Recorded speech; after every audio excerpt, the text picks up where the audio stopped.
வெயிட்டேஜால் பாதிக்கப்பட்டோருக்கு பணி வாய்ப்பு.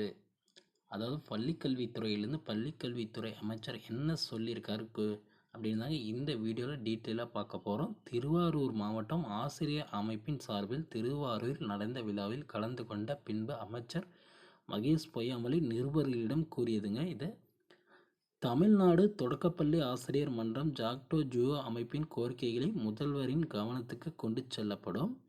டெட் தேர்விற்கு பிறகு கடந்த ஆட்சியில் போடப்பட்டுள்ள 149 ஜியோ தேவையில்லை அப்படின்னு அவர் சொல்லியிருக்காருங்க. என்ற கோரிக்கையை முன்வைக்கப்பட்டுள்ளது. அதற்கான முடிவு எடுக்கும் போது கோரிக்கை தீர்வு காணப்படும். தேர்தல் காலத்தில் அளித்த வாக்குறுதிகள் நிறைவேற்றப்பட்டு வருகிறது. அதன்படி வெயிட்டேஜ் முறையால் பாதிக்கப்பட்டவர்களுக்கு பணி வாய்ப்பு வழங்குவது குறித்து தேவையான நடவடிக்கை எடுக்கப்படும். கடந்த காலத்தில் எந்தவித விதிமுறைகளையும் பின்பற்றாமல் 515 பள்ளிகளின் தரம் உயர்த்தப்பட்டுள்ளது. இந்நிலையில் உயர்நிலை பள்ளி மாணவர் சேர்க்கை 11% குறைந்துள்ளது. அதாவது பார்த்திங்கன்னா கடந்த காலத்தில் எந்த ஒரு விதிமுறையையும் பின்பற்றாமல் 515 பள்ளிகளின் தரம் உயர்த்தப்பட்டுள்ளது. ஆனால் இதனால் பார்த்திங்கன்னா என்ன மிஸ்டேக் ஆகிருக்கு அப்படின்னு பார்த்திங்கன்னா மாணவர் சேர்க்கை 11% குறைந்துள்ளதாக அவர் சொல்லியிருக்காருங்க.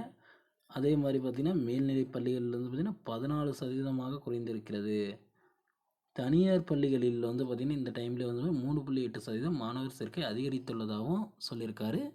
இது எந்த அடிப்படையில் நடந்திருக்கு அப்படின்னா கடந்த ஆட்சியர் பார்த்திங்கன்னா பள்ளி கல்வித்துறை மீது அலட்சியம் காட்டப்பட்டுள்ளதாக சிஏஜி அறிக்கையில் கூறப்பட்டுள்ளதாக அவர் சொல்லியிருக்காருங்க.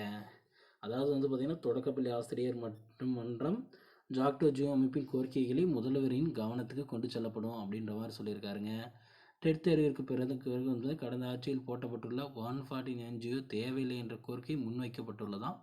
அதற்கான முடிவு எடுக்கும்போது கோரிக்கை தீர்வு காணப்படும் அப்படின்னு சொல்லியிருக்காரு. கடந்த ஆட்சியில் போட்டப்பட்ட அந்த 149 ஜியோ பார்த்திங்கன்னா கோரிக்கைகளின் போது பார்த்திங்கன்னா தடை செய்கிறதுக்கான வாய்ப்புகள் இருக்குது அப்படின்ற மாதிரி சொல்லியிருக்காங்க. வெயிட்டேஜ் முறையில் பார்த்திங்கன்னா பாதிக்கப்பட்டவர்களுக்கு பணி வாய்ப்புக்கும் வாய்ப்பு இருக்குது. லாஸ்ட் இயரில் பார்த்திங்கன்னா 515 பள்ளிகளின் தரம் உயர்த்தப்பட்டுள்ளதுங்க. ஆனால் எந்த ஒரு விதிமுறையும் பின்பற்றாதனால சேர்க்கை பார்த்திங்கன்னா 11% குறைந்துள்ளது. மேல்நிலை பள்ளியில் 14% குறைந்துள்ளதாக சொல்லியிருக்காங்க. ஆனால் தனியார் பள்ளியில் பார்த்திங்கன்னா அதிகரிச்சிருக்கு அப்படின்ற மாதிரி சொல்லியிருக்காருங்க.